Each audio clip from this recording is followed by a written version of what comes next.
Hey, welcome to Sketches, Theological Sketches. I'm Steve Thomason. I'm a pastor, an artist, and a PhD student at Luther Seminary.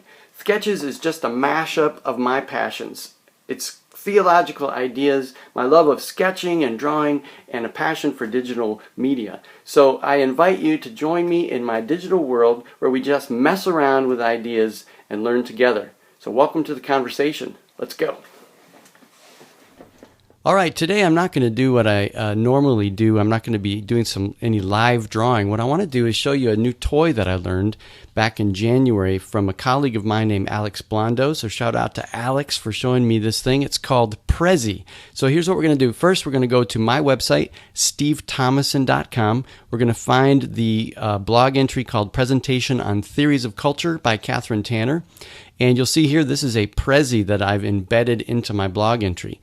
We're going to go down here to More and click on Full Screen.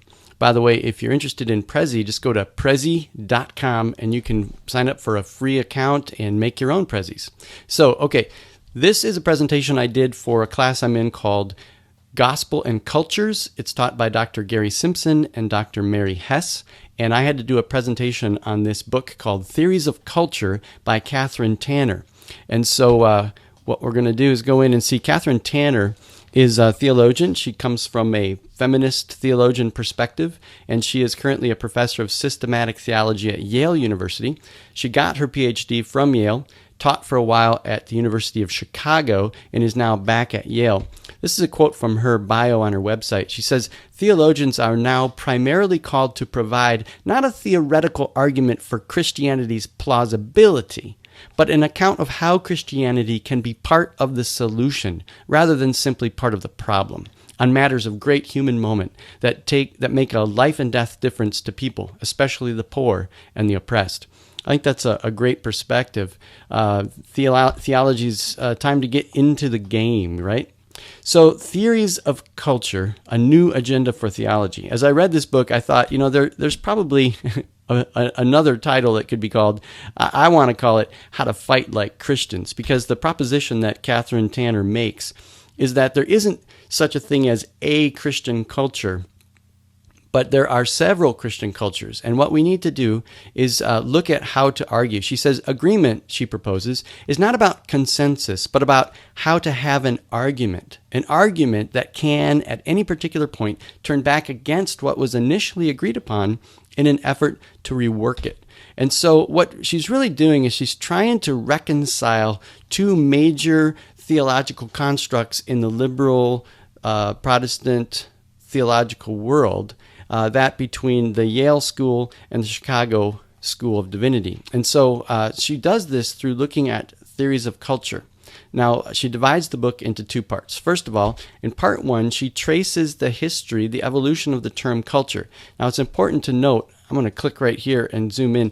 It's important to note that this is a modern, Western, Euro-American story that she's telling. It's the story of the term culture in the West.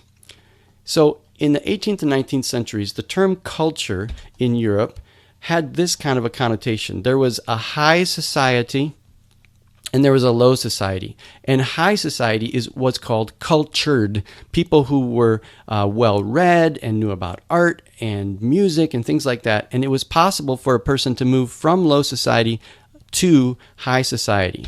They became cultured. Now, each country had their own version of this. In France, they really looked more at a cultured society.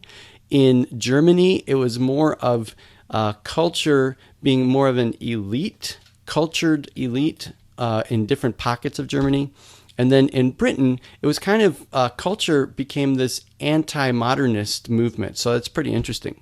Now, Tanner goes on and she says that the term culture evolved in the early 20th century. It took on, it became more part of anthropology itself. And so the modern anthropologist saw culture as a culture, a defined set of, like you could say that there was the Mayan culture as opposed to the Aztec culture, and that these cultures had a single center to them and a pretty rigid boundary that differentiated them from others. And so the world looked like this. You have all of these separate cultures that have gaps between them. And so this was the modern idea. And the modern anthropologist was able to stand outside of these cultures and discern them and observe them as, the quintessential modern observational empirical scientist. Now, Tanner says that has changed, in that there's a postmodern revision going on. That culture is not this bounded set, but it looks more like this crazy little spiky ball that I created. See, a culture is still an identifiable group of people, but the boundaries are more porous. They're more open, permeable membranes, if you will, and they don't have a single center. There's actually, within the culture itself, there are centers, groups of people who are vying for power, vying for the ability to even define their own culture. So it's not this holistic idea. A culture includes its own alternatives, and these more clearly represent unavoidable challenges to one another. The anthropologist promotes self-criticism, in short, by uncovering and giving sense to the internal contestations of a culture, by disputing the homogeneity and consistency of a culture, by resisting the temptation to assume unified cultural totalities. All right, so this is what the world looks like in a postmodern notion of cultures. It's like a big mashup of these porous membranes, these porous boundaries as cultures overlap each other. And so Tanner says the postmodern anthropologist can still consider culture an essentially consensus-building feature of a group that's living. That consensus becomes, however, extremely minimalistic. It forms the basis for conflict as much as it forms the basis for shared beliefs and sentiments. Whether or not culture is a common focus of agreement, culture binds people together as common focus for engagement. And that's really her thing, engagement, or as I said earlier, argument.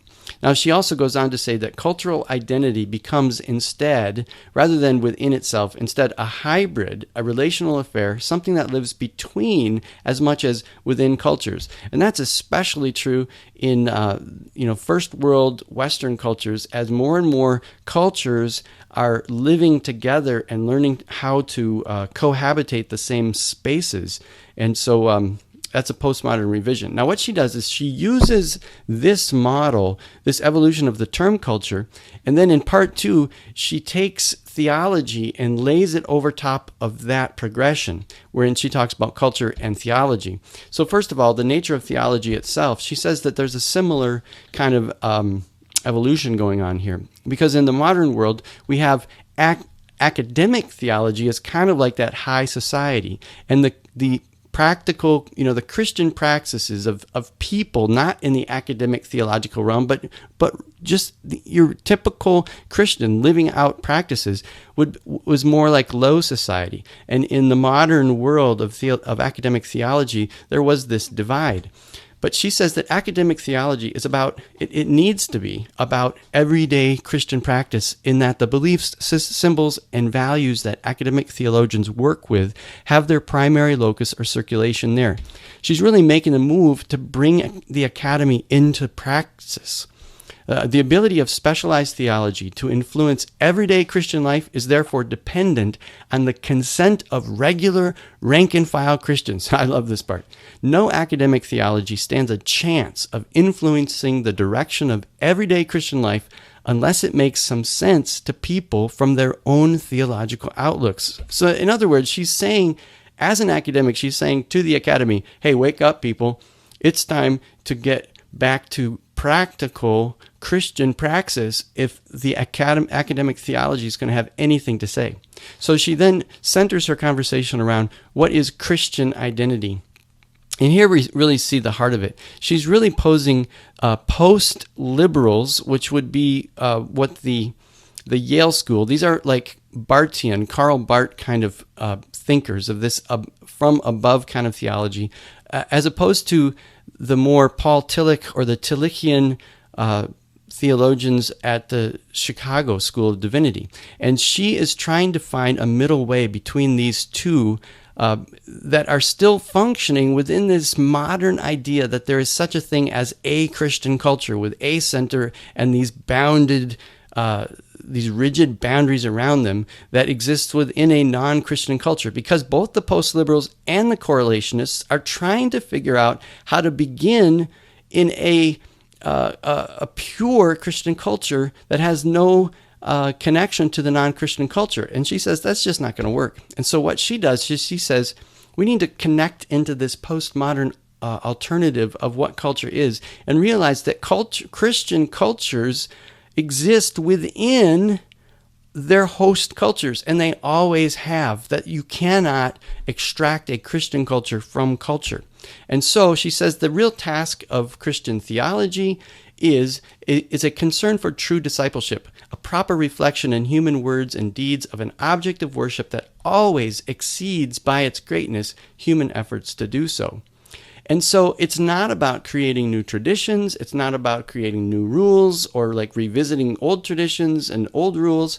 It's really about establishing the fact that we have different styles as Christians. It's not the what, but it's the how we do what we do that is really at the heart of being a Christian. So she says the goal of Christian theology, finally, is a reachable goal of great value, is simply the strengthening of the bonds of Christian fellowship, meaning between these different Christian cultures throughout the world, through the ongoing practice of choosing dialogue over monologue. There emerges a strengthening of the commitment to search for the meaning of Christian discipleship together, with both seriousness about the stakes and an eagerness to make something good come of conflict. So in other words, what she's saying is, there is no single Christian culture. We all come from different places, even in our understanding of what it means to be Christian. And so what we need to do is learn how to fight well, to fight like Christians. So that's really the overview of her theories of culture, and she feels like this is a middle way to help theologians connect with Christian praxis and bring some positive engagement through a culture of argument that is constructive. Now, this raises just a couple questions for me that I presented to the class. First of all, she uses this really provocative statement where she says that Christians are parasites because we live within a host culture and we draw from that culture. And she says we're resident aliens within every culture. And I just think that's an interesting image worth talking about. Another thing that she says is she really talks about how there's this eschatological hope, which reminded me of Wolfhard Pannenberg and his provisional knowledge, and how we have, basically what these guys are saying is we just have to wait till the end to figure out what's truth, you know? And so my question is that true eschatological hope, or is that just a cop-out to say, we can't really know anything? So that's just a question. Another question is, I look at this mess. It looks like a splatter ball, a paintball war. Can the gospel really look like this? Is it possible to have multiple versions of the gospel without being able to define a definitive, this is the gospel? And so that's the question we really have to struggle with. And then finally, she talks about Christian fellowship. But one of my questions is, if you have these different groups that have radically different views of like what the authority of Scripture is and how God is revealed and all these different things, can you really have fellowship, which implies intimacy as I understand fellowship? Can you really have Christian fellowship and intimacy, like brotherly, sisterly love, when you have such fundamental disagreements? Now, I think we can live peaceably, but it's just a curious question. What is Christian fellowship? So there you have it. There is my Thketch for right now. It's looking at Prezi and using Prezi to explore Kathryn Tanner's theories of culture.